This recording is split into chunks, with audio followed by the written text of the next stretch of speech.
जिस तरह हमने क्रोनिक लिवर डिजीज़ डिस्कस की, इसी तरह एक्यूट लिवर डिजीज़ भी होती है। Acute mean rapid, liver failure mean deterioration of liver function.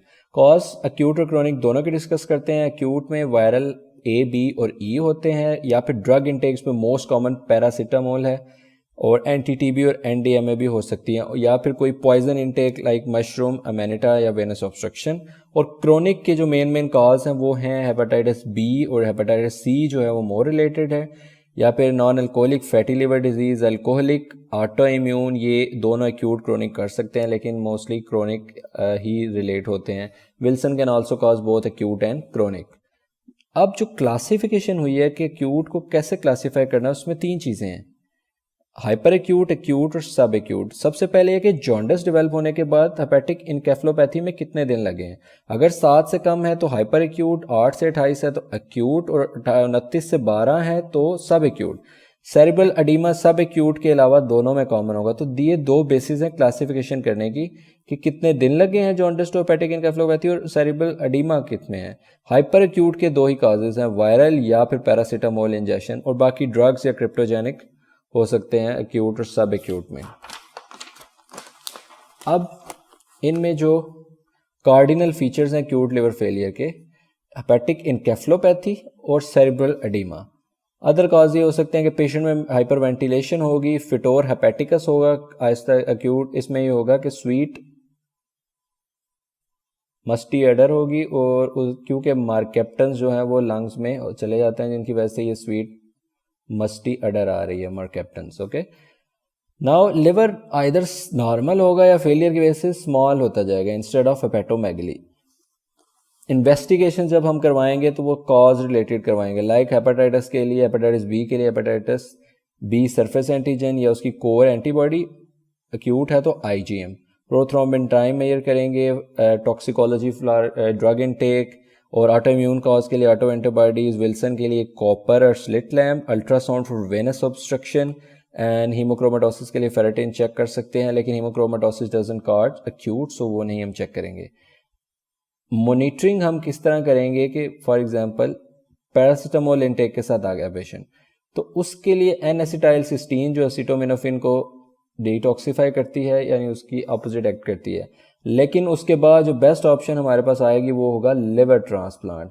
इसी तरह सिस्टम वाइज हमने मेंटेन करना है। सीवीएस में हमने पल्स रेट, उसका ब्लड प्रेशर मेंटेन रखना है, रेस्पिरेटरी रेट मेंटेन करना है चेक करके, उसका इंट्राक्रेनियल प्रेशर और उसकी न्यूरोलॉजिकल स्टेटस मेंटेन रखना है, फ्लूइड मेंटेन रखना है। जनरल मैनेजमेंट होगी, ब्लड इनटेक को हम प्रोथ्रोम्बिन टाइम ये सारा मेजर करना है, इन्फेक्शियस कॉज है तो इन्फेक्शन को उसकी ब्लड कल्चर करना है, वो मॉनिटरिंग सारी करनी है। और एंड पे कॉम्प्लिकेशंस वही हैं, हेपेटिक इनकेफलोपैथी और एडीमा, लेकिन इसमें 2 जो कॉम्प्लिकेशंस है जिनका कोई ऐसा मैकेनिज्म एक्शन अभी कंफर्म नहीं है, वो है metabolic acidosis mainly due to lactic acidosis and hypoglycaemia, and last में रीनल फेलियर भी हो सकता है एक्यूट लिवर फेलियर की वजह से। अब जॉन्डिस डिस्कस करने से पहले लिवर ट्रांसप्लांट अगर एक्यूट लिवर फेलियर हो जाए तो कब उसकी क्या क्या क्राइटेरिया है कि अगर पैरासीटामोल ओवरडोज है और उसमें पीटी टाइम 100 सेकंड से ज़्यादा है और ग्रेड 3 और 4 है हेपेटिक इनकेफ का, और पीएच फॉल कर रही है, क्रिएटिनिन राइज कर रहा है, तो इसमें प्रोग्नोसिस जो है वो लिवर ट्रांसप्लांट के लिए सेटिस्फैक्ट्री हो जाएगा और वही डेफिनेटिव ट्रीटमेंट होगा। और अगर नॉन पैरासीटामोल है उसमें भी सेम है ऑलमोस्ट के पीटी टाइम 100 से या 50 से दोनों से ज़्यादा हो, डेज एक्यूट हो लाइक 7 डेज से ज़्यादा है, एज 10 to 40 के दरमियान, ग्रेड 3 और 4 जो कि हेपेटिक इनकेफ के स्वीयर ग्रेड्स हैं, और बिलीरुबिन लेवल भी राइज हो तो लिवर ट्रांसप्लांट जो है वो उसका क्राइटेरिया फिट होता है। अब सीरम ट्रांसएमिनेजेस के कुछ कॉजेस है कि अगर 100 से कम है तो वो क्रोनिक हेपेटाइटिस बी और सी की वजह से हो सकता है, या हीमोक्रोमेटोसिस। 100 to 130 थ्रू 300 अगर अपर लिमिट है तो वो अल्कोहलिक, नॉन अल्कोहलिक या विल्सन, और अगर 300 से ज़्यादा है तो इसका मतलब है कि एक्यूट वायरल है, इसकी वजह से paracetamol intake, acute liver failure हो रहा है, या मैनिटा मशरूम इनटेक रैपिड राइज होगा ट्रांसएमिनेजेस पे। Next thing is jaundice.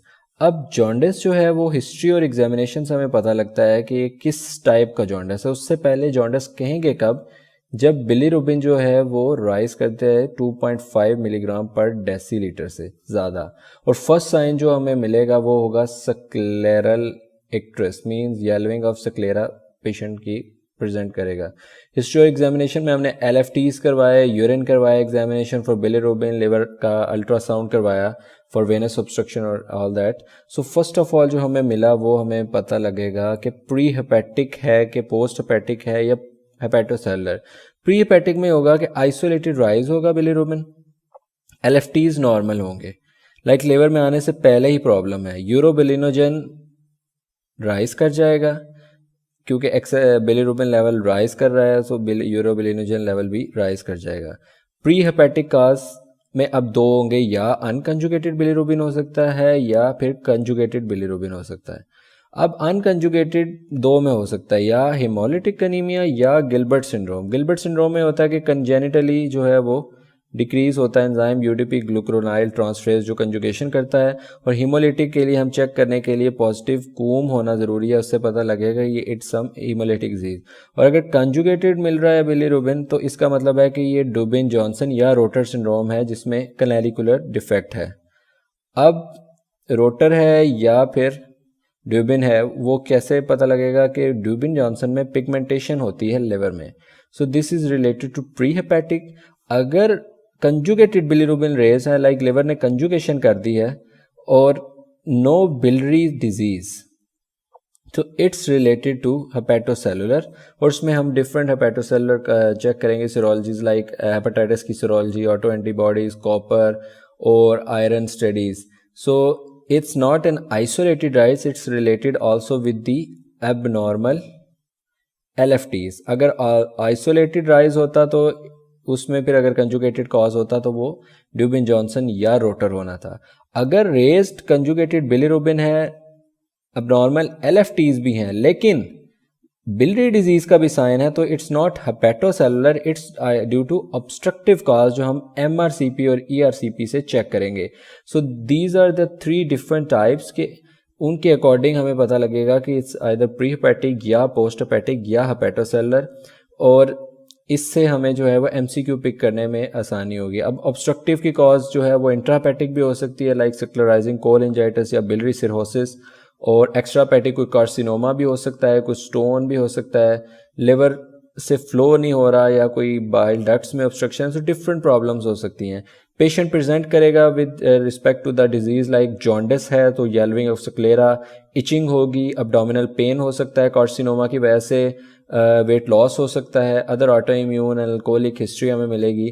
Dark urine अगर तब होगा जब कंजुगेटेड बिलिरुबिन होगा, और पेल स्टूल्स। एक्चुअली होता यह है कि RBCs ब्रेक डाउन होते हैं, एल्ब्यूमिन लिवर में लेके आता है, पोर्टोपर्फायरिन वहाँ से वो कन्वर्जन होती है और वो एल्ब्यूमिन से लिवर में जाएगा, लिवर से आगे कंजुगेशन होती है बाय UDP ग्लूक्रोनाइल ट्रांसफरेज, और फिर आगे बाय कैनालिकुलर ट्रांसपोर्ट होती है। कैनालिकुलर ट्रांसपोर्ट से बाद कंजुगेटेड बिलिरुबिन जो है वो इंटेस्टाइन में जाके स्टर्कोबिलिनोजन बनाता है, जिसकी वजह से डार्क स्टूल्स होते हैं, या फिर वो स्टर्कोबिलिनोजन के साथ यूरोबिलिन जो है वो यूरिन का कलर येलो कलर आता है यूरिन का। लेकिन अगर कंजुगेटेड बिलिरुबिन डायरेक्टली यूरिन में चला जाएगा तो इसका मतलब ये है कि डार्क यूरिन आएगा। So these are some points जो आपको याद होने चाहिए। अब कुछ चीज़ें यहाँ पे ये हैं कि अगर UDP ग्लूक्रोनाइल ट्रांसफरेज की डिक्रीज की बजाय एंजाइम एब्सेंट हो या ग्रेटर डिक्रीज हो तो स्वीयर सिम्टम्स आ रहे हो, तो उसकी सेकंड सिंड्रोम को कहते हैं क्रिगलर नजार टाइप 1 और 2। टाइप 1 में एब्सेंट होता है एंजाइम, और टाइप 2 में उसकी लेवल कम होता है लेकिन मोर स्वीयर होता है, और इसमें होता है यह है कि कर्निक्टरस होता है। कर्निक्टरस में ये होता है कि बेजल गैंग्लिया में कंजुगेटेड बिलिरुबिन अनकंजुगेटेड बिलिरुबिन जो है वो डेपोजिट होता है बेजल गैंग्लिया में। अब लास्ट जो है वो हेपेटोमेगली है या फिर स्मॉल लिवर है। इसमें ये होता है कि लिवर की कोई भी problem like venous obstruction, alcoholic, non alcoholic, ये सारी प्रॉब्लम लार्ज लिवर कॉज करती है। लेकिन जब सिरोसिस लेट हो जाता है तो लिवर स्मॉल और श्रंकन हो जाता है। सो ये सारे छोटे छोटे टॉपिक हैं जो आपको MCQ पॉइंट ऑफ व्यू और वाइवा पॉइंट ऑफ व्यू से याद होने चाहिए।